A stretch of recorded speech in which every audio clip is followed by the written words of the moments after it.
if you are, working solo on this, then, I'll give you feedback. If I see anything out of norm, if you're doing everything you're supposed to, I don't have any feedback to give you. So that means if I notice something, then I'll point it out. If not, that means you're on track. Um, I also want to discuss the Google groups that were created. That I've been invited to two. Please, please, please, please delete those. That means you accomplished your goal. And I just don't, want to breach any type of guidelines and compliances that CCPS may have for us not to use for Google Groups, because you will eventually, especially if you give it a really unique title, you'll get a request for someone to join your group, and that might be someone from Savannah or someone, because it's available to all unless you have made it private, and then for some odd reason people still seem to find a way. So that's probably why Clayton County doesn't want us to use Google Groups. But we all have our opinion on that. Obviously, it's been created for a reason, but no point in wasting on it. As long as you know how to use it, as long as you know how to create a Google group, you're up. Thumbs up on that. And you may never even see it again, because each assignment and each assessment is unique. So I wouldn't know what the next person's look like. You won't know, what your coworkers looks like. The assessments are all pretty unique, and the questions are shuffled over. There's hundreds of questions shuffled around. All right. Now, really quick test tips. The mixture of it. Okay, say per se we're discussing Google Docs. There may not, and I'm pretty sure there will be, but there may not be not one single activity about Google Docs, but there maybe a whole set of questions about it. So it really just depends on how that shuffle goes about. And since we don't have any uh, control over how the assessment is, you want to make sure that you have a little prior knowledge on how to utilize the feature or the application, and you'll be able to answer a few questions about it as well. So, and today we're going to talk about Gmail a little bit, knowing how to utilize the features, because sometimes it's really difficult for something that I've just learned how to explain it to someone else, or answer a multiple choice question, because I'm familiar with it, but I don't know all the ins and outs. So that's why I continuously ask you to go ahead and look at the the lesson check and the review for each unit. And how should you approach the task? Just overall, my advice is, and you don't have to follow it, but just, in for example, Gmail, if you want to just get better with Gmail, put it to work, put it to use. That's the only way I was able to really get a full grasp of it. I feel like I'm selling a vacuum cleaner, a $2,000 vacuum cleaner. I'm definitely not a salesperson, but the only way you're going to get proficient at it is you consistently use it and not force use it, because I've had those items before where I'm just trying to force myself to use something. You have to actually apply it to what you need, or it's not ever going to be anything. I don't want it to be fun for you. It's fun for me, but it doesn't mean, and that sounds really strange, but I enjoy it. Let's say enjoying and fun, because it can get frustrating. Like a video game, you can't make it to the end, and your person constantly dies. That's, to me, I constantly try over and over and over. All right, we're going to talk about chats, Gmail, and Keep for a few minutes. And I've switched that around.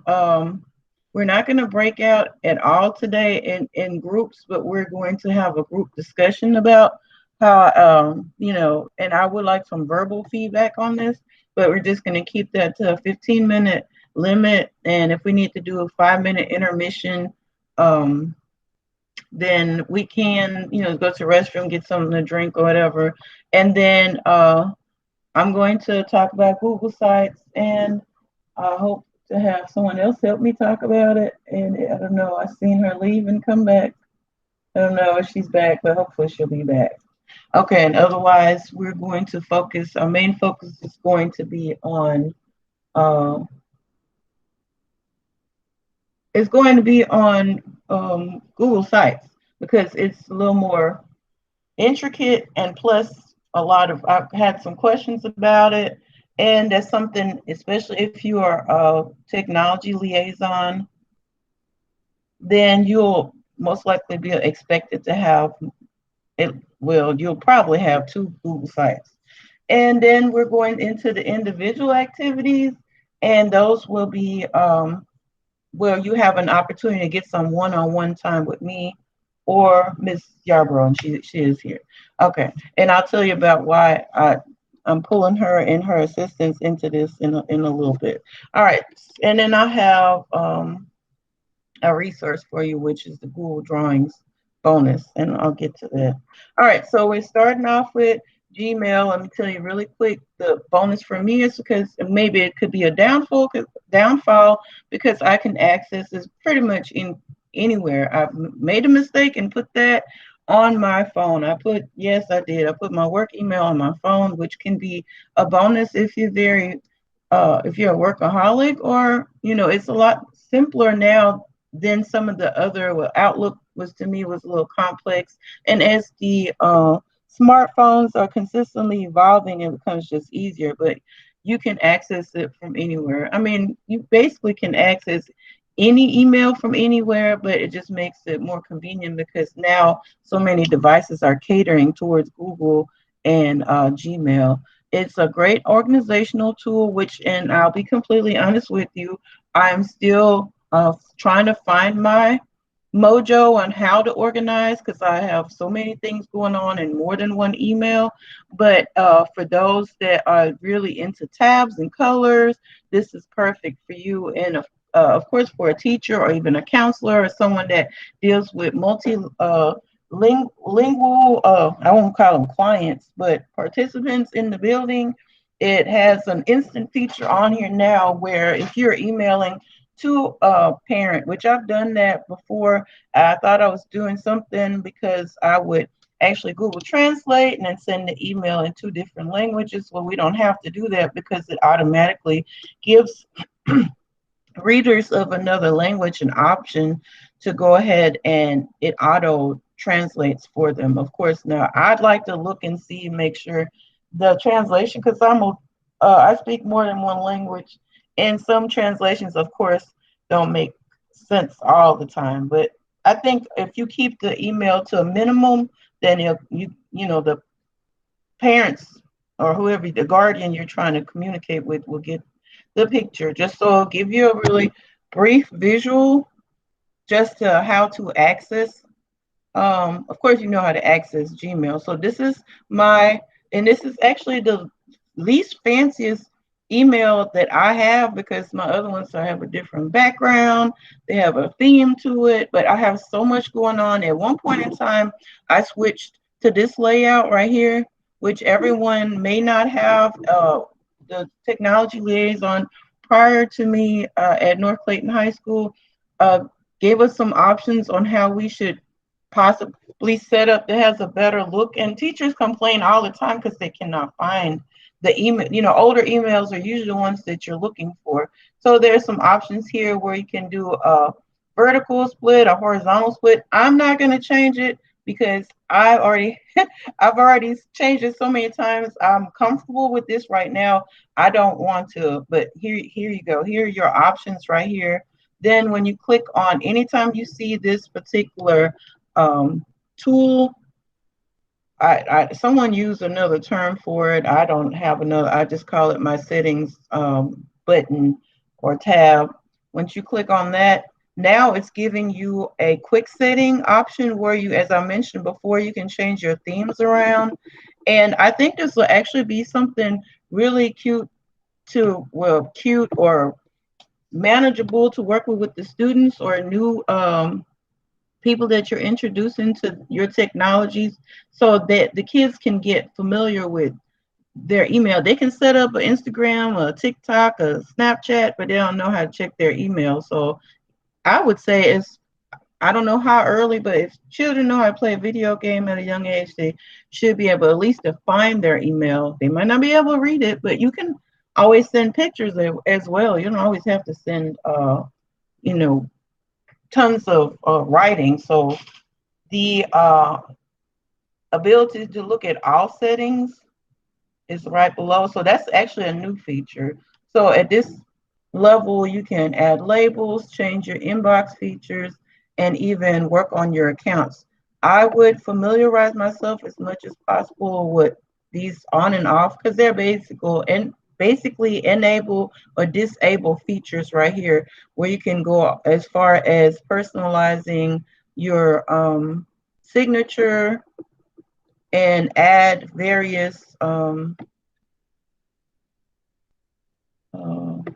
certificates on the bottom or badges, and I've added mine. So all this goes in here. I'm not going to just continue staying on this because it's just a minimal portion of what they want you to know about Gmail. But as long as you know how to compose, how to access the labels,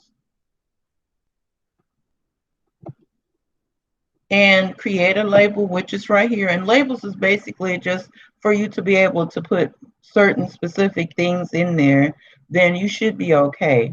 There's some other features that are available, and I'll show you one really briefly. Once you go into your compose, of course, you'll see what your signature will look like. The one feature I want to make sure I point out to you is once you click on these three dots right here where it gives you the more options feature, and you have access to various different, and let me default to full screen just so it's more visual. Once you click on those three options, and they're a way for you to create a template. Now, this question has been asked of me multiple times. Of course, there's other ways to send mass emails, but say per se you have 10 parents and you want to send them the same email, but you do want to change a few things around, like maybe the student's grade or the student's attendance or something like that. You are able to create, once you click on the template, you can actually create new templates. So as you're typing, and I hadn't typed anything in this email, but as you're typing, once you like, okay, this is the perfect way for me to communicate with this group of parents, let me go ahead and save it. It will save it in the name of the email that you put in the subject. So if you want, like I said, if you want to do one on attendance and you just need to change a couple of things within each email, instead of you copy and pasting, you can just go ahead and save as a template and it'll open up every time. Let me, I don't know, because there's no telling what okay, I'm not going to overwrite that. But that's basically for you to insert multiple times without having to retype it, without having to copy and paste it. And that's an option. And there's some more features to go along with that, but I'm not trying to bog you down with a ton of extras because for level one, that's just not, it's not necessary. All right, so that's what I have for Gmail. My next topic I wanted to focus on is Google Chat. Now, the students literally, when we were going through going into virtual learning, they were at one point in time either driving me crazy with the Google Chat option because it is in real time and it's instant messaging. And since I have a Google phone, it comes directly to my phone, like Facebook or something similar to it. And then when I needed them to respond, then I didn't. So, either they can overkill it. It's just a matter of figuring out what works for you. So the messages can be archived. There's a way for you to, because I would just send out flyers into the Google Chat instead of putting in a Google Classroom because it seemed like I was getting more of a response because it pops up on their screen as well. The downside is the student or the participant may be for if you're having, a faculty or a team chat, they have to accept the invitation for your chat or will forever just sit there. So it's a matter of agreeing to the conversation before it actually happens. And it can be accessed through your mobile devices, of course, if you install the chat app. And you can also access to Gmail from Gmail. And I'm just about to show you that. Remind your students, and of course, remind yourself, anything that is in that chat box is no different if you're familiar with Facebook Instant Messenger. Just because you delete some part of your conversation does not mean everyone else will not have access to it anymore. So if students are putting inappropriate things in the chat because they're being funny before you come online, or you say something that you shouldn't be saying, which I don't know what that could be because we don't do stuff like that. Then remember, just because you delete it, I tell them that, just like the recording, this is my documentation if you're misbehaved, or do I need to show this to your parent? And that usually keeps them from saying a lot of inappropriate things. So going straight for my email, Gmail, the chat, these are all the conversations that I've had over the summer. And obviously there's, if it's in bold, that means that I hadn't checked it. I'm not going to check it now because there's no telling what my third block said, so I'll leave it the way it is. But these are individual conversations or entire group conversations that can either be accessed um, by all the students or individual students. This is the setting for you to be able to make sure you turn on your conversation history. And I mentioned that before, just for your own, for your own peace of mind. And then, of course, you can turn the notifications on and off. And you can archive the conversation if it's not anything that you still would like to have access to at that moment, or it's in the way. Because I have so many of them open, I'll start archiving them before we start going back to the actual classroom or instruction, however it may go. So that's what I have for chat. And just remember, it's always accessible right here on this side panel. If you don't have it, that means there's a pretty good chance you've never opened it before. So make sure that you take a look at yours so you can find it. Another way to find it is go to your waffle, which is this right here, and look for it in your waffle, and that should pop it open on a wide screen. And that shows the conversations you've had, the people you've had conversations with. There's ways to create rooms if you want the students to chat, just small groups similar to what we've done. Or you can, I'm going to leave the bots alone just because that's not relevant right now. And you can also find people in your network, meaning everyone in CCPS. If you know their email address, you can find them on here. All right, so that's what I have for chat. And if it seems like I'm rushing a little bit, that's why I want to make sure that I have this recorded, because I don't want to leave. I feel like pressed for time because we're over halfway into the training, and I have tons of stuff I would like to go over. Okay, so the next and last one for before we have a brief conversation is Google Keep, which is something that I really enjoy. It integrates with Google Docs, and some of the other applications are constantly updating. So I know for sure how to integrate it with Google Doc. It should be similar for Google Slides. They've taken the because you can always copy and paste if everything, push comes to shove, but they've taken the voice text off for right now. I have to look and update on my for an update on my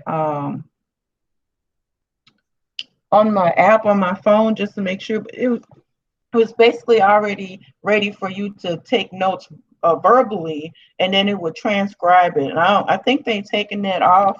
They may be revamping it and bringing it back, but there's an easy edit and share feature. It's great for people that you work with to collaborate with, students that are working on projects together to collaborate with. And it also has a reminder feature, which I probably need to use more often because I make myself list and then I forget that I made the list. But to access Google Keep, you're going back into your Drive and back to the waffle. Here's the Keep. Let's see, let's find Keep. It's right here. Or, so I can click on that, or you can go back into your Gmail, and it's also, it should be a little one on the side, on the right hand side. So I'll click on that so you can see. Usually the first few, that the ones that you worked on most recent, will they come up in that order. You should be able to, no, you can't do it in here, but let me open it up. So this is the big view. I've blacked mine out just because I like the visuals of it. They can be moved around. So that's what I meant by editing. Another one, let me use this one for example. So say per se you want your students to do something in order. Now I've already numbered these for a particular reason for this one student, but say the numbers aren't there and I need to change the order, then I can move everything around into whatever order you want them to, or say you have a to-do list for them and you want to change the order of your to-do list. So that's some features on here. I thought those were really neat. Mentioned the copy to Google Docs. This is, to me, this is the best thing ever, especially if you need to print it out. Once you click on copy to Google Docs, it automatically opens within a doc and it has your to-do list and you can just print it out if necessary. Of course, you know, however you want your bullets, or if you want to check mark, you can always just change that around. And I think I'm moving too fast for my computer today.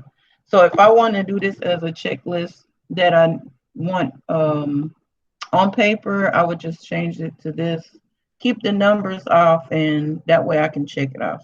So I thought that was really neat. I wanted to add that, but I won't need it. I'll just eventually delete this. All right, so what have I not mentioned? You, of course, you can archive it, and here's the reminder. So you can have your little buzzer going off like a reminder, and it'll tell you, hey, don't forget about your to-do list. All right, so is that everything I have for, yes, so that's everything that I have for Google Keep. Let me present that. And I wanted to talk about, you know, what is it, and give me ideas. How can you as an educator or even just as a professional integrate either Gmail, Google Chat, or Google Keep to save time? I'm not talking about how do you use it, but how can you use it to save time? Because that's, time's going to be of an essence. And the second portion I have is, what will you create or prepare to make your transition into the new normal a little less stressful? So I want you to, you know, it's only a few of us on here, share, brainstorm for a second, and actually while you brainstorm for about 2 minutes, and then I'll hope that some people will volunteer.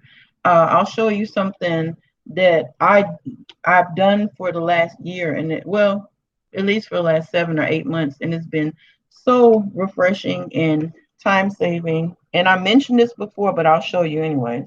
So this is something that I will do to continue keeping me, saving me time and making it a little less stressful. And then I'll see what you have to add in a few minutes. So for me, this is my example. For me to be able to get ready for the school year, say you're in my class and I am planning for next week, and I know pretty much I have a certain structure on how I teach my class. I usually have the what we call first five initiative, or some other schools would use a bell ringer or warm up. That would be the first thing the students will see. So instead of, and I don't do this daily, I do this weekly. So say this is my weekly presentation for whatever I'm teaching. Instead of me starting a new one, of course I would have my visual how I want it. Make sure that I have say for example the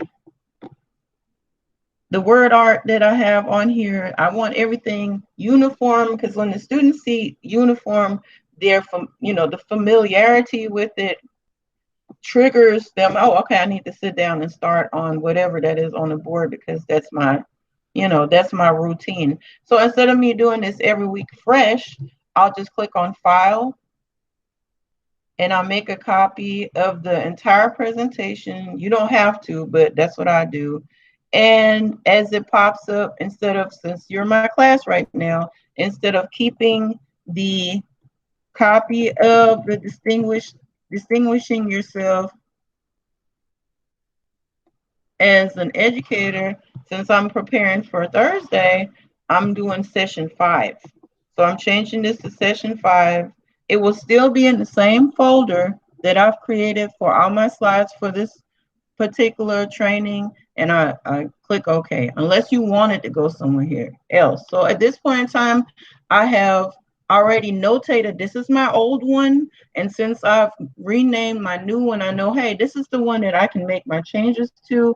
Hey, now all I have to do is make my adjustments. So I'll just change the 4 to a 5 on here. I'll change whatever visual I want right here, and I use my Bitmoji. I don't know what I'm going to do yet, but I'll take this one off and I'll insert another one.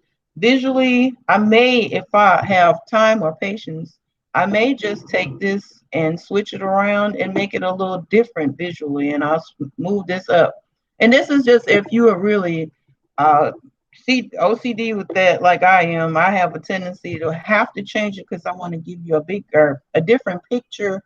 Then I move on to say this is the first 5, or this is the daily activity that I want them to do.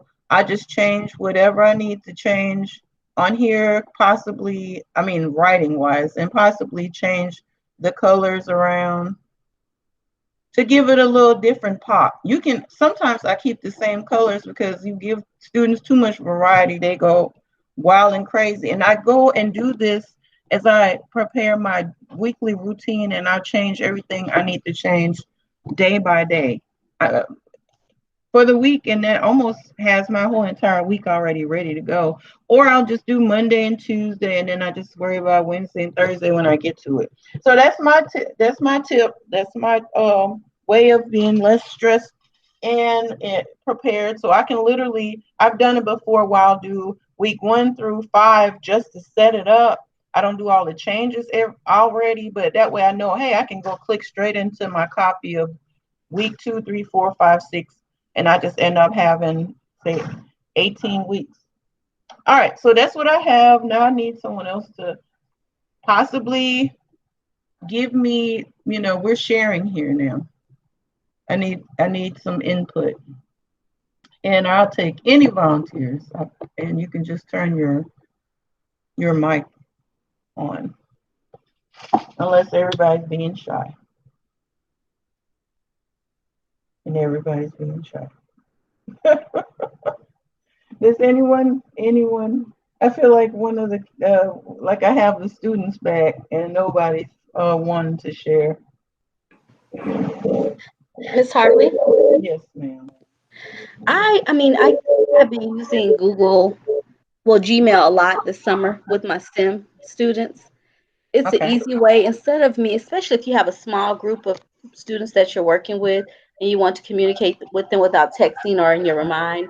I can send, like you said, pictures or just an email reminding them of meetings and just get it out to them. So that does help to save time. Okay.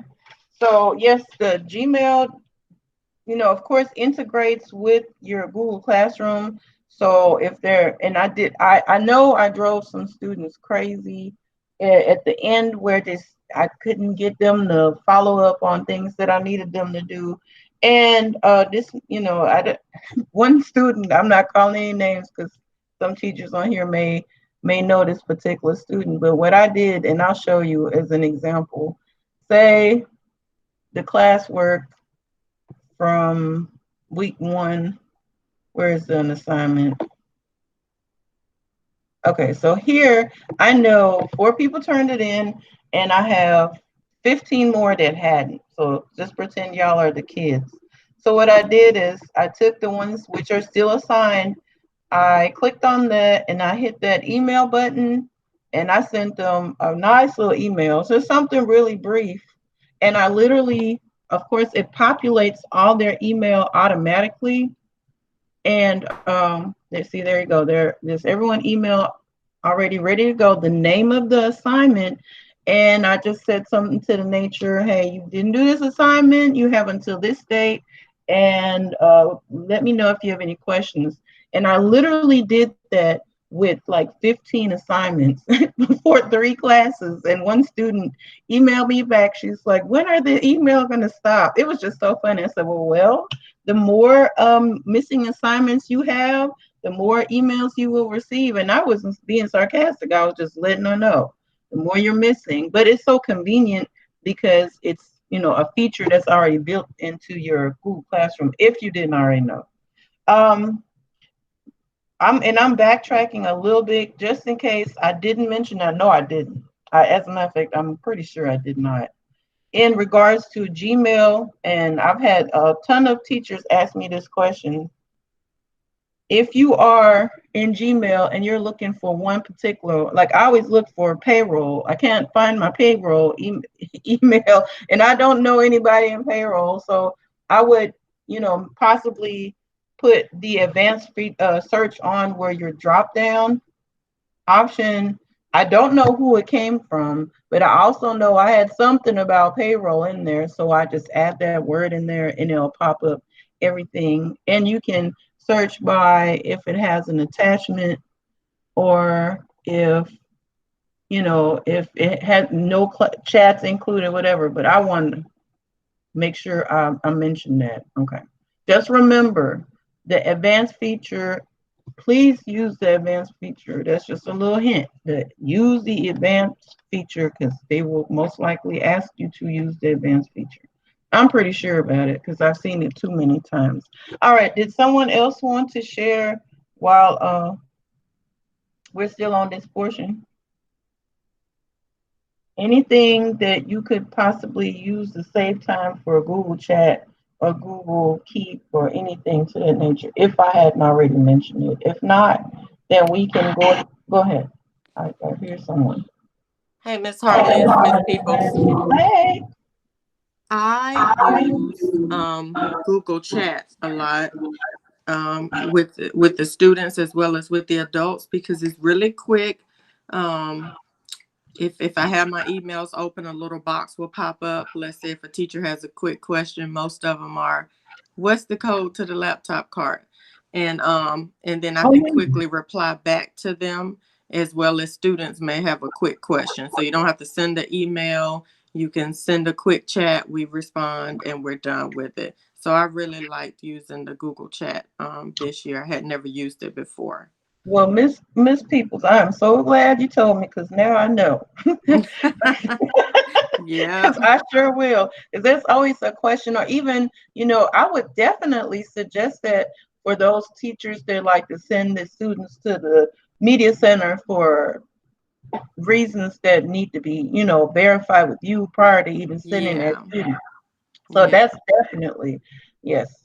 Tell them Hmm. to send you a chat before you send any kids down. And Yes, because that will save time. It's like, hey, Miss Peoples, can I send 10 kids real quick? And if I'm there or around my desk, I'm going to see that little chat pop up. I'm like, hey, sure. If I'm out of the library, you'll know, okay, maybe this is not a good time. But now yeah, I love the chat feature. my suggestion also, if you have a Mimeo board in there, I would turn the volume up on your notifications. So if Oh, you are yeah. around, that way you can, and that could be also for the teacher. If you like to use chat, then go ahead and turn. Now I don't know, like say, Coach, I don't know if you can hear it in the gym that loud. Then a lot of people send students to the gym. So if you can put it on your phone, it'll actually be a good feature too. So that way you can say, no, don't send no more children. We have full capacity. But Right. I'm sure things will change with our new normal. But okay, well that's a good thing to share. Thank you so much for sharing that. And Um, then go ahead. Oh, this is Miss Yarbrough. I was just gonna off of what everyone said already. So the board meeting, I think it was this week or last week. We are probably gonna do an AB day going Mm-hmm. forward. Is what we're probably gonna do. So I'm just thinking Google Chat would be a really great way to keep in contact with those kids with any misconceptions or questions they have. Um, either like you said on the Mimeo board, because I could be like teaching and monitoring kids and talking to kids at home with the Google Chat feature. Right. And I was actually reading over some of that and just the numbers on how people feel comfortable. I think, the more we integrate technology, even in person, that will keep a lot of movement, from happening. And I don't know what administrators going to expect from teachers in regards to moving around the classroom. I think it's not a good idea. But then, that's my opinion, and I'll just have to go for what makes me feel comfortable. But chat will definitely can play a really, really big part in alleviating having to walk around, especially if they're supposed to work quietly. So yeah, and the what I mentioned about the creating and preparing to transition into a new normal, making it a little less stressful. The more you're doing on the front end, and I noticed that schedule will also require for us to still come to the building on Fridays, even though the children won't be there, but to use that time because you can manage the kids online a little differently in a larger number that will actually give you an opportunity to train them to communicate with you, maybe if they if you give them great instructions on how to use Gmail or chat, because you'll be able to let them talk to each other as well, not just to you. And it doesn't have to be a video, it can actually be a learning how to have a conversation without going into what's the word I'm looking for? It being a chaos. Learning how to chat without it being a chaos. But I guess you can't expect 40 or 50 being there and not consider it being chaotic. But at least if you have 3 or 4 in there, they need to learn how to wait their turn, just like we're doing. If they're learning how to be adults. Now I'm speaking of high school students. Now middle school, elementary school, that may be a different picture. And I need to stop, just thinking of it like that. But then the chat, the little children don't have to share. They can share pictures. If you ask them, hey, share a picture of what you did this summer, or or even what would you have liked to do if it wasn't. We're still, dealing with the quarantine, something to the nature. All right. So going straight into Google Sites, the benefit of having a Google site available, and I think that's the best thing ever, is to be able to have a way to organize your information for your students and your parents to access it all in one. Because maybe, obviously it's Google Classroom has the same concept, but the parents have restrictions because they can only see so much unless they're tapping their child on the shoulder and ask them to see their Google Classroom. They don't have the full picture like you would in on a Google site. Um, the all the Google applications and more are capable of being incorporated in a Google site. It's a it's supposed to be live. It's supposed to, and let me change it now because I'll say I'll change it and I never will. It's a live resource, so as soon as you update it, it will update, and publish no different than any other website. And the tools are available to all Google users. So that means make the children create a portfolio for them, and I've done that, and I'll show you one really, because of course we were disrupted and interrupted with our learning process, but I'll share one with you where a student kind of started working on it, and make them share with each other, share their athletic accomplishments, show, there's so many students that are drawing now as an outlet, or even the academic skills. Let them display pictures of what they created without it being what's the word I'm looking for? We don't want it to be a source for them to be able to pull other people's papers off. More so like, okay, I received a high score on this, or I received a reward, an award for something else, something to that nature. And let me show you.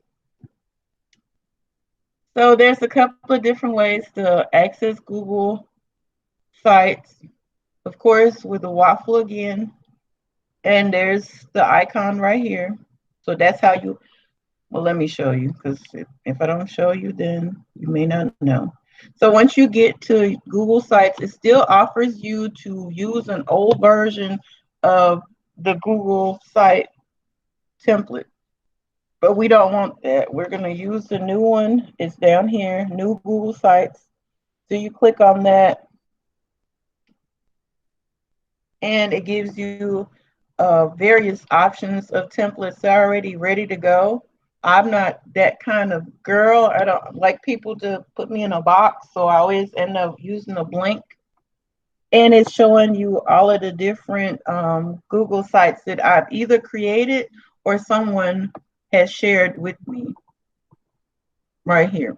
So what that's one way to access it, but I'll click back out of it. So you can either hit blank, or you can choose a template, or you can use the one that you've already created. But I'm coming out of that, and I'm going into me searching for those that I've had something to do with. Either I created, so just as in Google Gmail, Google Drive has the feature where you can do an advanced search. And today, right here, since it's giving you options of all things that are stored in Google Drive, I'm going to search for Google Sites. I don't want it to be anyone's. I want it to be, I'll say, not owned by me. And the time wise, I would say that was maybe in September. I'm looking for one in particular, and I've already seen it, but I just want you to see how you can look for various sites, just or anything, any type of document or feature or application that's stored in here. And let's see, I'll end it. It was before January, and I'll just pick a date.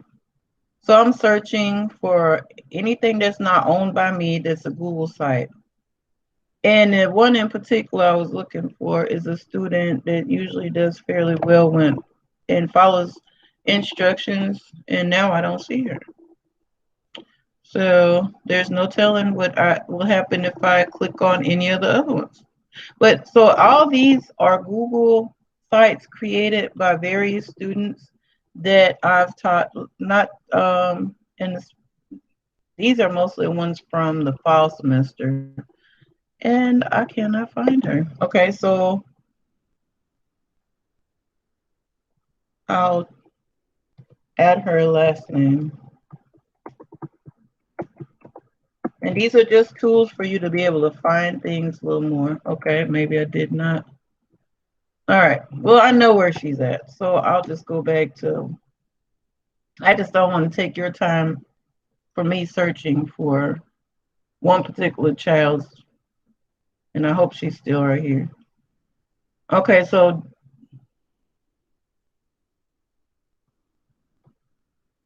here she is.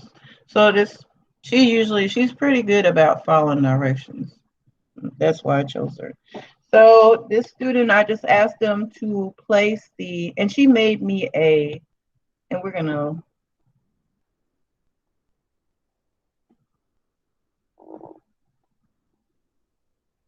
she made me an editor of this. Okay, no, that's not what I was trying to do.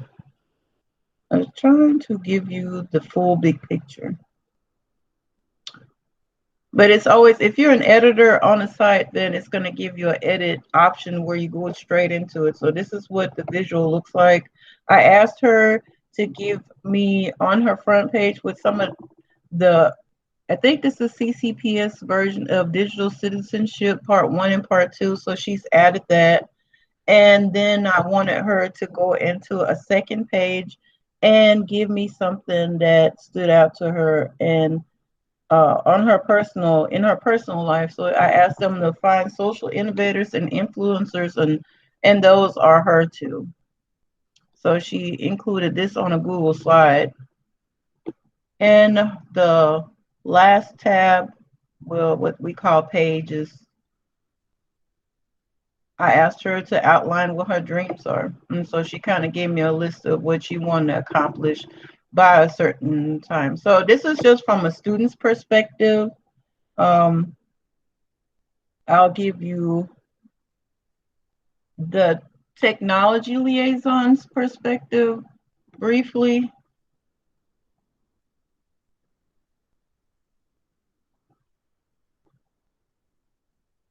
And I'm pretty sure that the district will expect, I'm not sure if they'll expect every teacher to have one, but I'm pretty sure that if you're a technology liaison, then they will expect for you to have one because they include us on a site, on the CCPS website. It's like a certain portion. So this one in particular, they gave us a template. So we have a home template that talks about what Google for Education is all about. It also gave a tab for us introducing ourselves to, and I'm going to change this right here to Google Tools for Teachers and More, because I think I violated Google copyright infringement because I made that with the Apple. So I'm going to take that off before I get flagged for that, because there's certain things, of course, you're not supposed to recreate. So that's my intro to myself. I've added a tab for resources where teachers have questions about Google or tutorials. I've added that on there, training information. And the last one, which and I am guilty as charged, we were asked to do a teacher spotlight, and my spotlight went from September, August and September. Here's Miss Brazil. She's joined us. She's here. And that was another teacher that's always integrating different knowledge that he gained from working in IT, and now as a teacher, he always gives little pointers. So that was something that was expected of me. Now I would like Miss Yarbrough to share hers, because I know hers is way more up to date than mine. And I asked her yesterday, could she share hers with us? And we'll see. Let me stop sharing my screen. You still there, Miss Yarbrough? Yep. Hi, do you want me to present from my screen or just offer the link?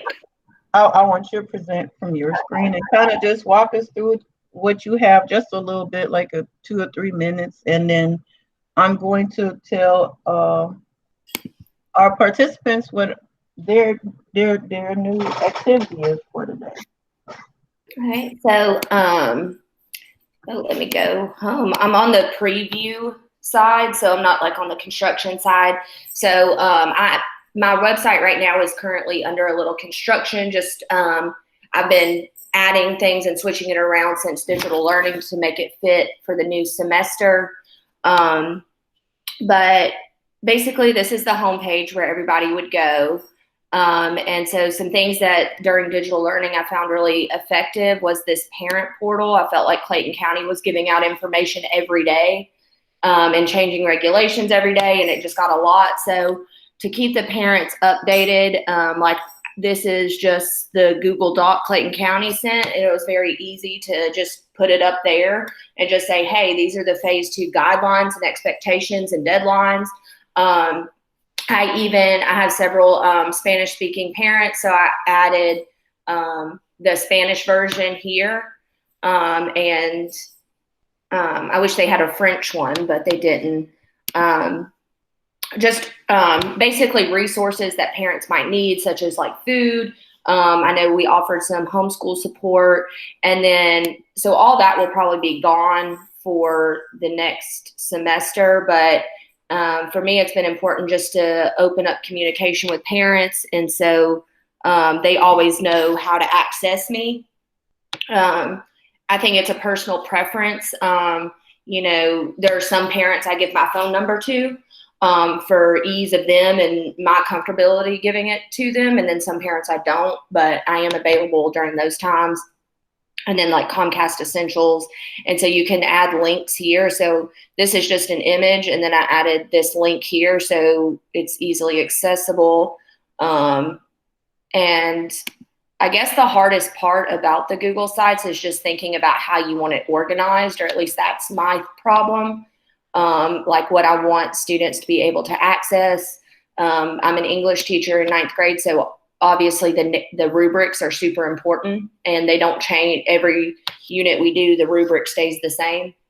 So I really want them to have access to that. I really don't like students asking me every day the same question about how to log on to the many websites I use. So what I did is just kind of gave them how to USA Test Prep, Common Lit, you know, how to access all that so they don't even have to ask me about that.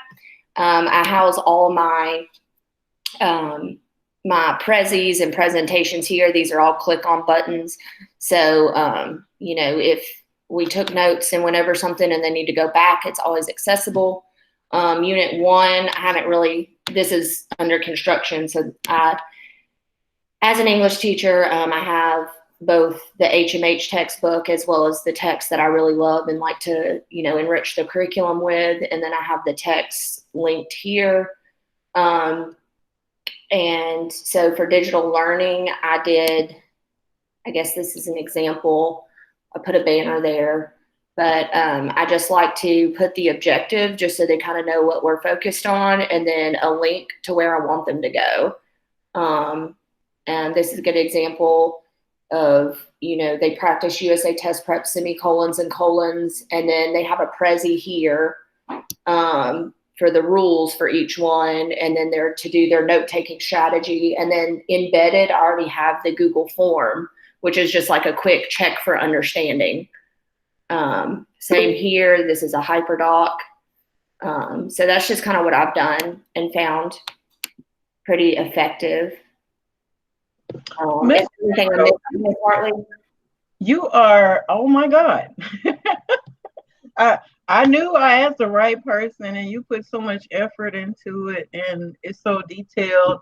It's definitely a great example to how well you can utilize this resource. And I promise you I'm ashamed to show mine just because it does take, it takes some work up front, but I think especially when you mention the students consistently asking the same questions about, you know, how to log in and what's the password, or how, you know, that's definitely, you putting that work on the forefront will keep a lot of confusion. Yes, it is. It's definitely a good site, and I appreciate you so much for sharing with us. And if it is under construction, I sure can tell. I mean, I know you have to update, but it's definitely, you know, like I mentioned before, live. It's a live site, no different than you go in the shop for. You know, like I go to Lane Bryant, whatever. They're constantly having to update the product, so you definitely. Yeah, okay, coach. It's definitely a wonderful example, to the point where I feel like that's something that you could definitely share with the whole school district, if not anything else, at least with our particular campus. So thank you so much, Miss Yarbrough. Well, thank y'all, and you are so sweet. Thank you. That's really nice of y'all. But yeah, I really like it, and it's a lot of work on the front end, but it's doable. It's nice.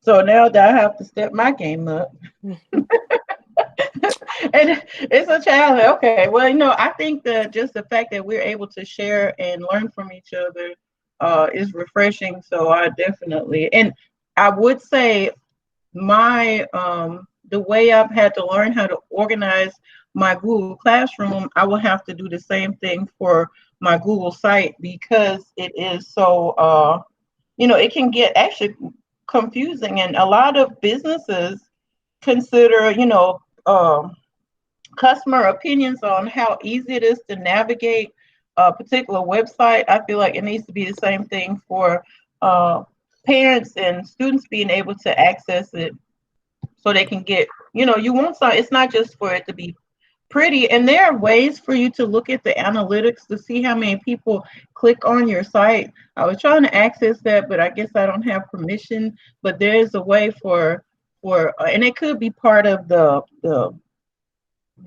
program. I mean, the Google for Education, that is the paid version since we had a free version. So I wish I could see it because the old school district I worked at, I was able to see when my most traffic was on my web teacher website, because you want to know, our teachers, our students looking at it consistently, or parents looking at your resources consistently, or are just looking at it to be nosy in the beginning of the school year to see who what all the teachers are all about. But before I go into what the activity is today, I want to remind you, go ahead, if you didn't get a chance to utilize the Google form in the activity from last week, take a look at it. At least familiarize yourself with the basic stuff, because you will see it again in some form or fashion through the assessment, if that's what you're here for. If not, I feel like Google Forms is definitely a quick resource to check for understanding.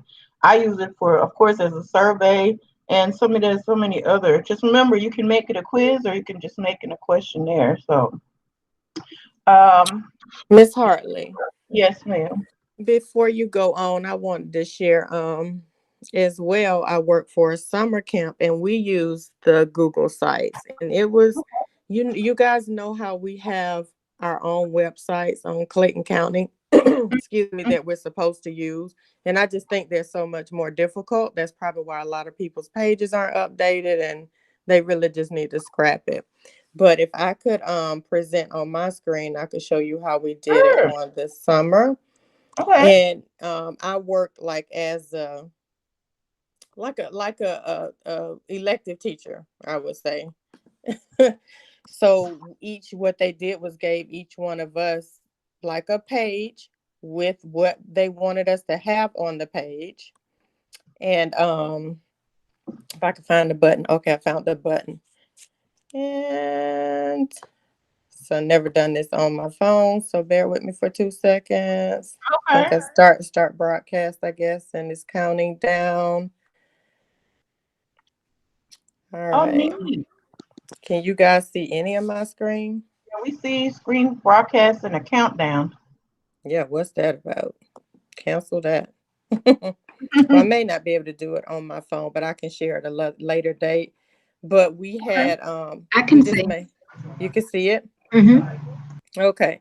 So that is our campsite, and that's like the home page. But when I go over to the three little bars, you will see each grade level, and then you go down and you see each one of the electives, or elementary, they call them specials. And we each have our own page.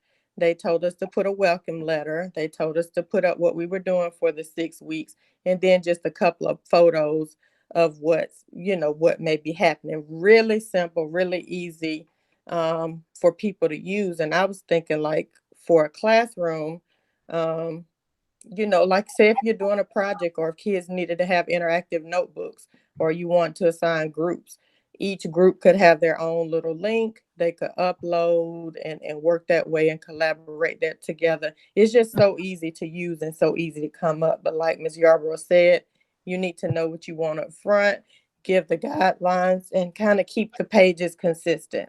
I think I'll click on music, for example. And I like. just everybody had to have their welcome letter, and then we put up what we're doing each week. I'll go to my Spanish, and my computer is slow. Yes, and so here is the Spanish. We put up posters. We had to put up our welcome letter, our curriculum, a couple of videos, tell the kids to practice, and I put my word wall up each week. So I really love it. I would hope. Now, the thing that we did notice was that we had to use our own personal Gmail to open up a lot of the features. The county still has us locked as far as seeing counters and other things. So we had to use our personal Gmail accounts to really get the full benefit. And that's what I hate about Clayton. It's like they give us bits and pieces of what can actually be done.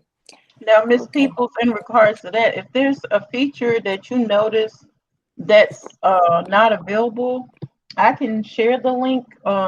Well, even if you just let me know and I can pass that on, because I don't think that April is aware of, and she wants like certain extensions if we really need Yeah. them, to let her know some things they've opened up. They're still, and it was amazing because 4 years ago when I was first introduced to just G Suite overall, well, no, that was 3 years ago. Um, Hmm. all those extensions were not blocked because we could add They just weren't. about anything.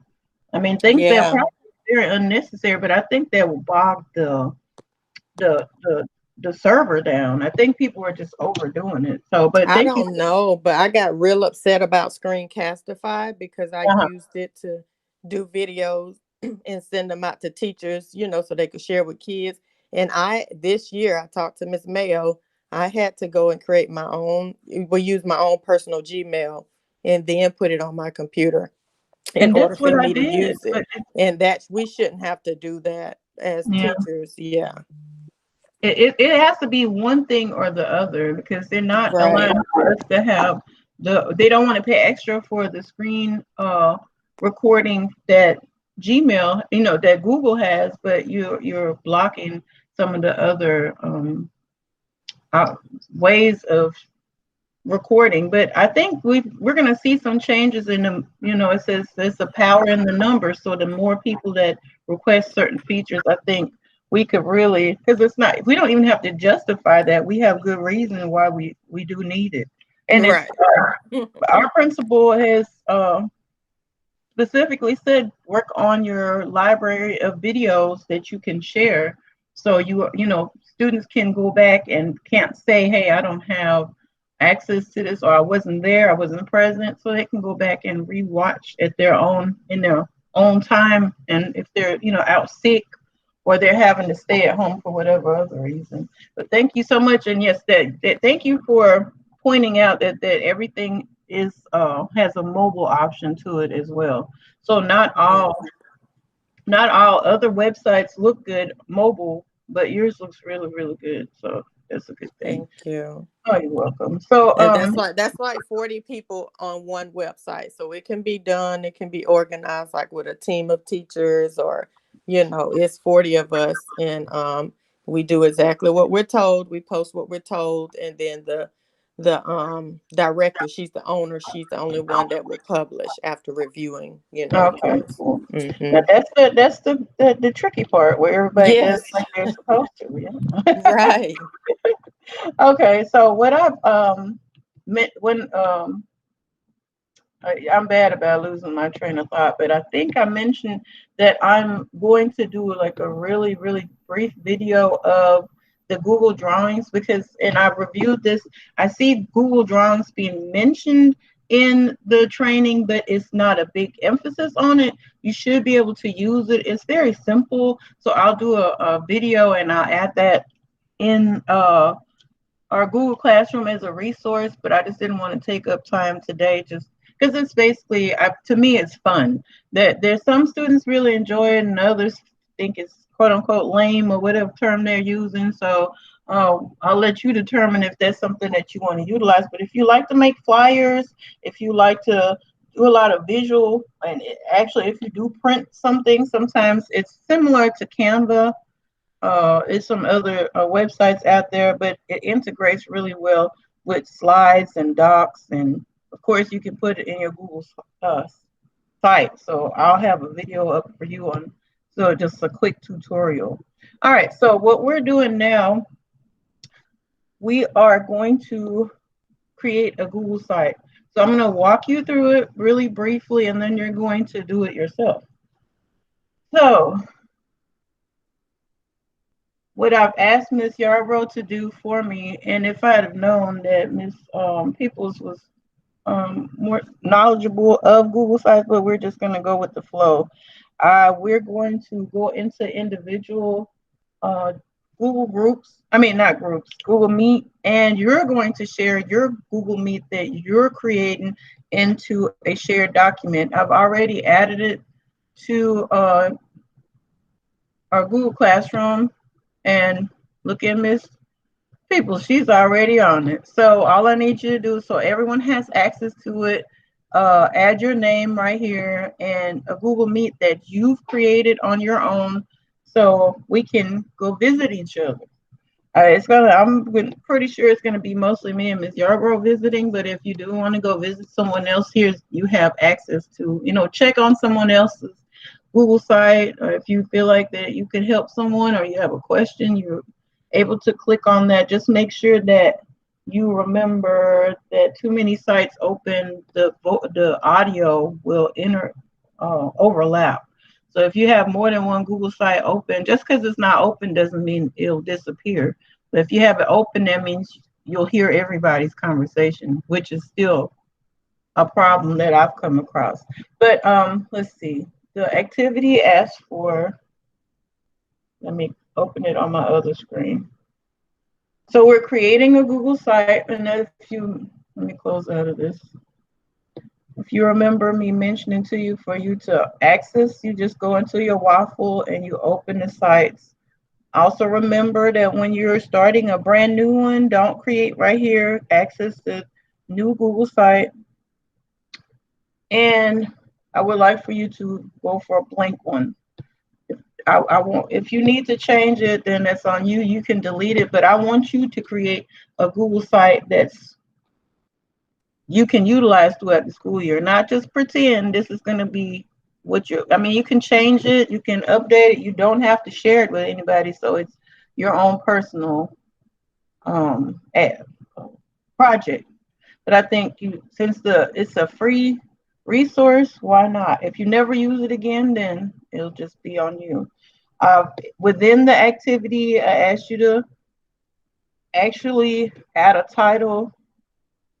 And I need to maybe change that. I mean, like, name your actual Google site.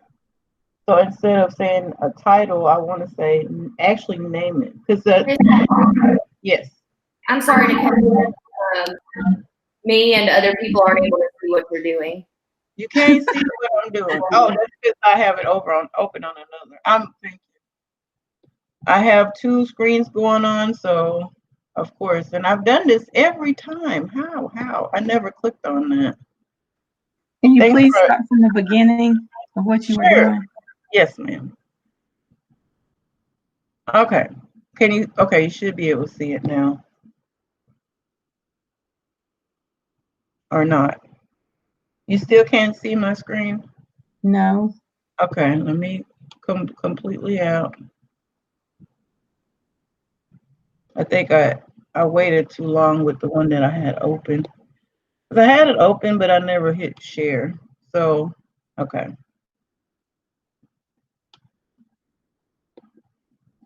All right. I was in my drive to create the new Google site. So again, we're going to the waffles to find the Google site icon, and we're clicking on that. Don't hit create here, but hit create where it says new Google sites. The old one, the old version, we don't know how much longer it's going to be around, so there's no purpose in trying it the old way. So we're opening the new Google site, and I asked for you to choose the blank instead of one of the templates, just because I feel like that gives you an opportunity to really just put your own stamp on it.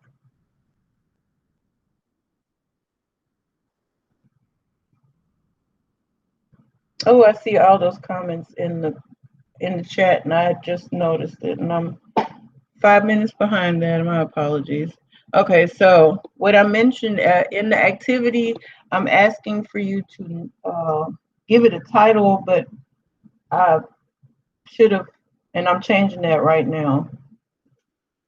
Not a title, but name your Google site, because it has to have a name. Say, for me, it would be Miss Hartley's AP class.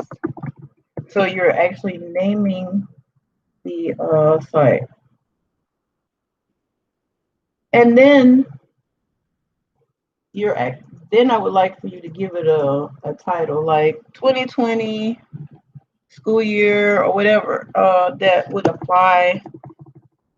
Let's see, I'll do social studies in high school.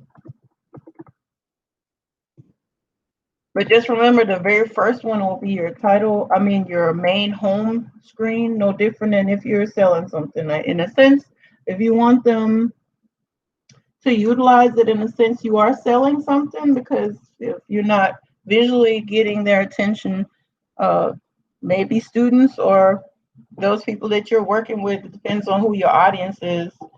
So I've asked for you to name the Google site, add a title, change to a different visual theme. Here are your themes. This is your panel where you can make your changes.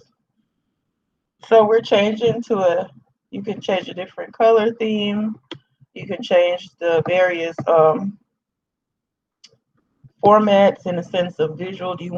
How do you want it to be more aesthetically pleasing, or you want it very bright? And then I want you to create a second page. So that also will happen over here on this panel. The panel allows for you to add pages. So down here, the plus will give you a new page, just a simple page. So I'm going to title that one AP Human Geography. I don't know which I'm teaching first. So I'm going to dedicate one page to AP Human Geography, and it should automatically pop up right here on the top bar. There's some different ways to manipulate that, but we're not going to focus on that today. So you can have as many as you will like. Well, I've never tried to max them out, but I'm pretty sure you can have as many as your heart desires. So now I have 2 pages. In my to-do list, I only added 1, but just remember these are pages, and my next activity asks for you to add a subpage. So I'm going back to Human Geography, and you see these 3 dots on the side, and it gives you an option, various options, of course. And I want you to create a subpage. The beauty of it is once you're in there, you can change anything around. If you want your AP, in my case, my AP Human Geography to be my home page, the very first thing visitors see, then I can do that, but I'm not going to do that right now. But I want you to add a subpage. So at this point in time, I could add maybe Unit 1. And if I want to add another subpage, then I can add Unit 2 and so on and so forth. And this will be, I'll just use, say, Coach as an example. If he wanted to break down his different sports up here and, just really give people a visual of star players, or include video clippings of certain things that he wanted people to be able to see from a game from last week or last season, you can add that in the different pages.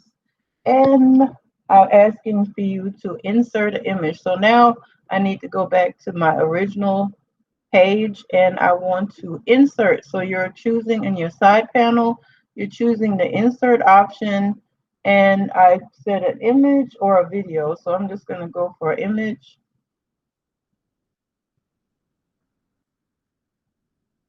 You can paste an image right here by Earl. Your Google, you can search by Google. Say I want an image of the world map, and it gives you options, and you can insert that image. I'll just do something really simple and click insert, and it'll pop up. You can make it bigger, you can make it smaller, you can crop, as well as of course, if you don't want it, you can delete it, and you can replace, you can add a caption.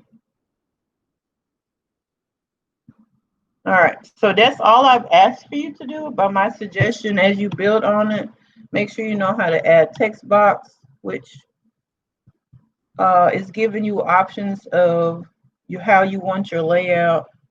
So that's really You touching on your creativity. The assessment is not going to ask for you to get creative. I can tell you that right now. And that's not giving away the test. I'm just telling you they're not looking for creativity. They're just look so definitely don't spend time on trying to be creative. Just do exactly what they're asking you to do. And I've asked you to add me as the editor, which basically is no different than any other um, of the Google applications. So you just find me. I provided my email address. Of course, it's right here. And I want you to add me. Of course, I can't add myself, but I would like for you to add me. And the last thing I've asked you to do is when you, okay, hold on now.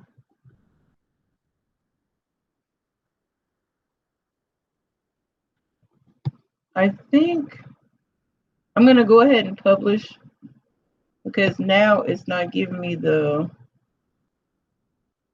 options that I had before. Miss Yarbrough, if you can hear me or if you're listening, I'm not just assuming that you aren't, but if you're listening, when I just okay, when I did my other page, it gave me an option to change the privacy setting, but I don't see it anymore.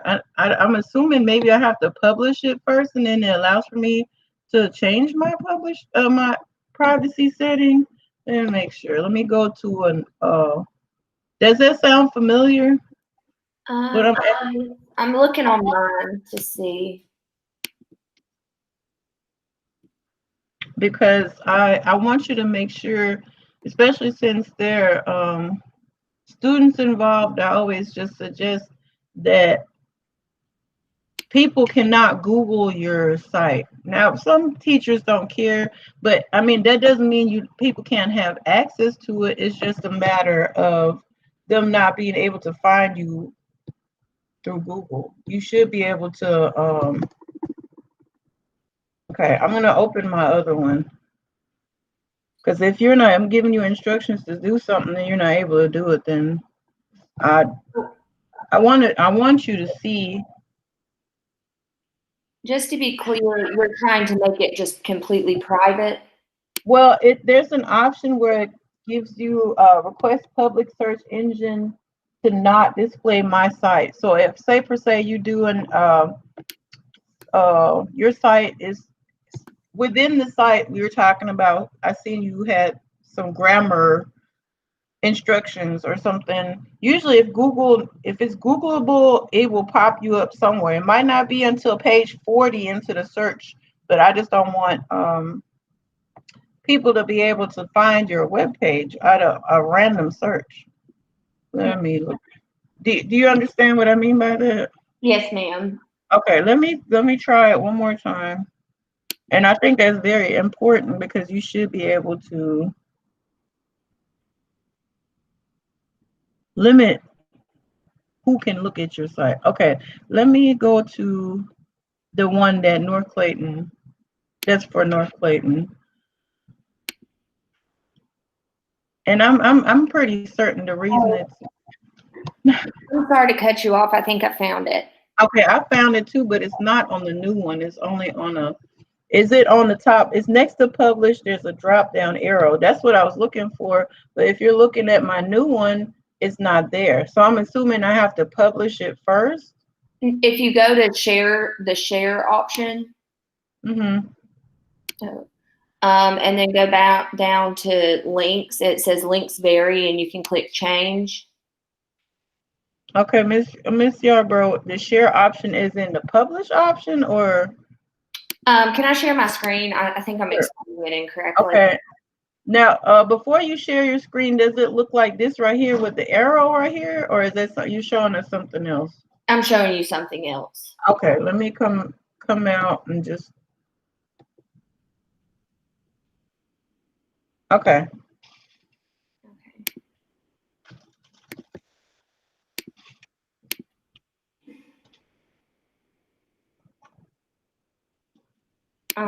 So when let me get out. So this is where I'm editing all my stuff. So if I go to the, share with others, Mm-hmm. and I have all these options, I can go to the links and it says links vary, and I click change. And then it's published site public. You can go down and have it restricted or only Clayton County Public Schools. Okay. And then obviously the draft would be restricted until I publish, so you can change it there.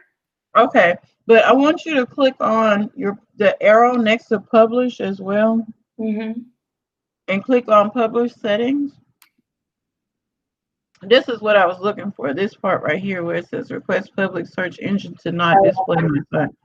That's the part I wanted to find. And my assumption is that your website has to be published first before you can go back in there and change the setting. Because you have it because you have an established site. I have it because I have an established site, but it's not on the one that I hadn't published yet. So I'll play with that a little bit because I want everyone to be able to have access or even knowledge of it.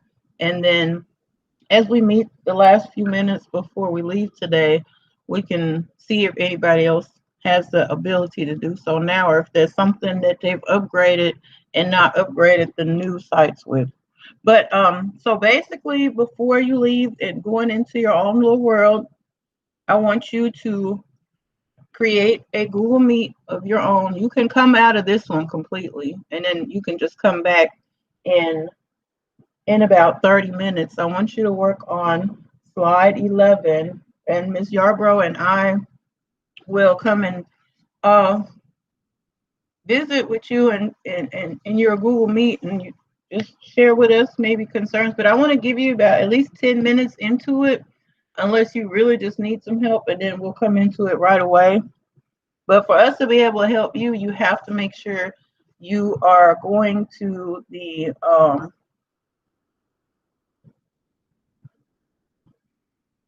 see, I remembered this time.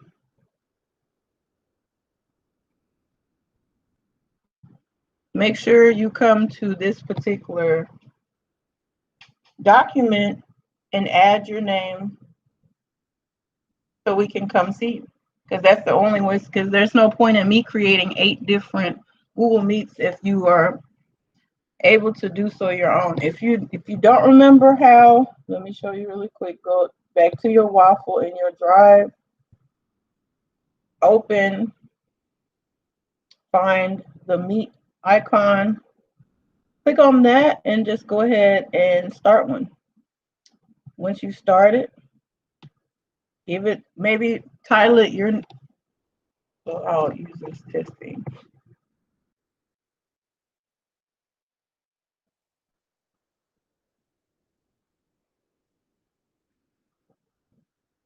And once you have it open, let me mute it, because if I don't, then you'll hear double, triple feedback.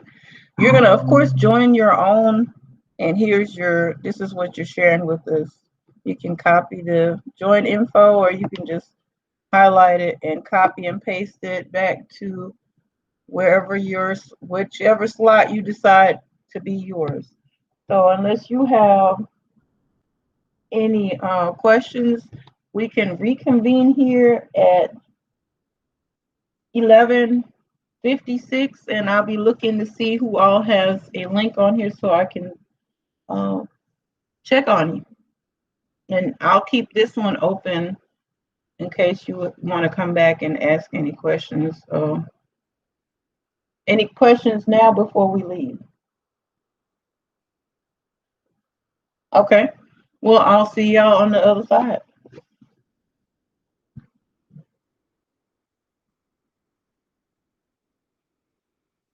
Miss Yarbrough.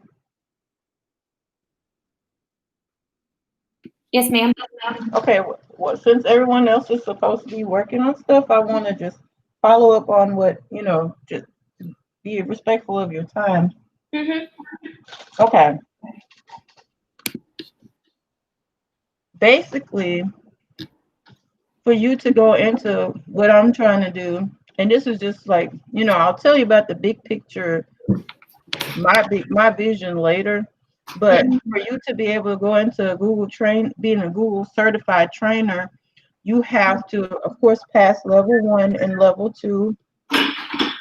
And I think you might need to, maybe touch up on some of the things that will cover the assessment part in terms of the multiple choice, just to make sure you're familiar with everything that, because it gets more intricate. So Mhm. level 2 just basically builds on level 1. But when you're going into trainer certification, it wants you to learn your audience. Basically, like what's the need that you're addressing. And that's only 25 questions, so that's not the hard part. What I found most difficulty with is you have to have at least, it doesn't give you a number, but you have to basically show that you've already trained people and that you are capable of training people. You don't even have to have documentation in terms of, how can I put it? I don't have to submit videos like this video. I don't have to submit. As a matter of fact, let me turn this video off. Let me stop recording.